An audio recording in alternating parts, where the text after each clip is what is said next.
Hey there, my name is Lucas, this is my Luquette, and today we talk about this fancy FOTGA Mattebox. Don't we?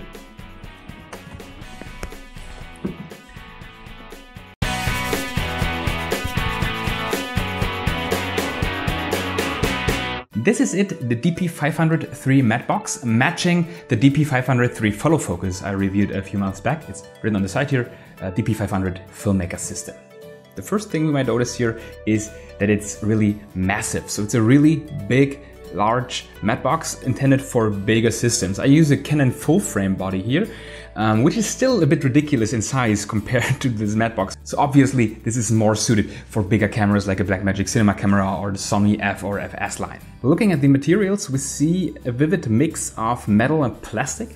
Basically everything that's really important to be metal is made of metal, like the framing and the mechanism, the holder for the rod system, the holders for the flags, the holders for the filter. So maybe the only things that we can find on this mattebox that are made of plastic are the filter holders, which is nice when we work with glass filters, and the main body in its carbon fiber optic, which is really great considering the weight. Obviously you need a 50mm rail system to mount this mattebox. It's also a swing away type. So when we pull up this lever, we can swing away the mattebox. When we swing it away, it's locked again. This is pretty cool, so it does not like come back when we don't intend it to do it. And when we switched our lens or we put something else in here, we can like pull this lever up again and then get the mattebox back in position. Let's continue with the basic features. On this side, we have these two little silver levers.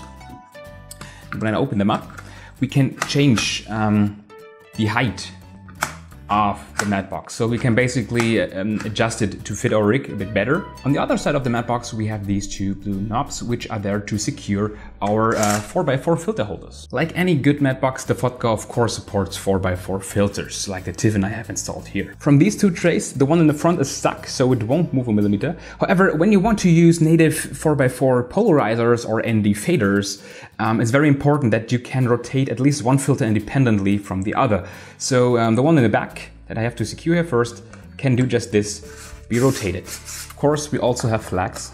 On the side here, there's this little slit where we can fit our flag into and secure it down with this silver knob. On the single side, we have 4 screws. The one that tightens down the flag, so it's secured in its position. The blue one up here can be tightened down so it won't swing away.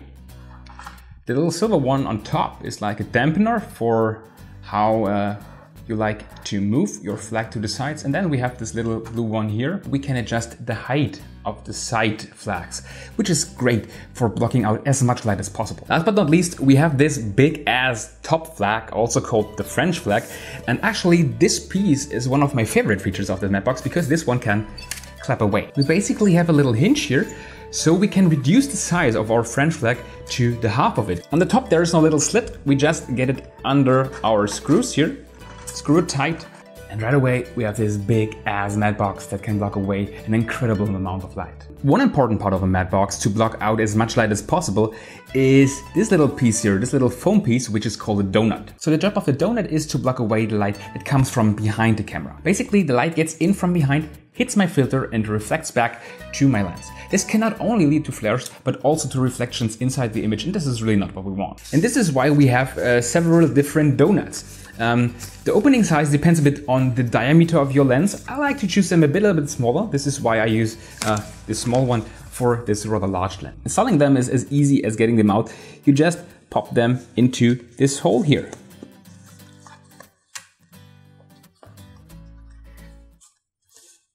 It's easier when you can see what you're doing.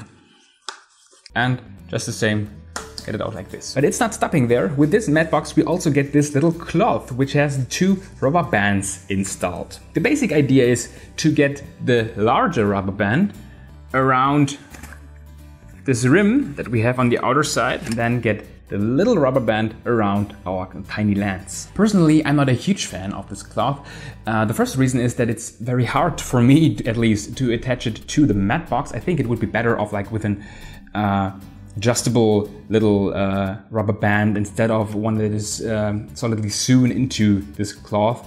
And the second reason is that it easily slips from our smaller lenses, and also that it might block the focus from our lens, which is of course a no-go. I still think this is a great addition for this kit because it might suit your lens just perfectly, or a lens I might buy in the future. And so long I can get away with using the donuts, so you're basically suited for every occasion. So that might be everything there is to say about this Mattebox.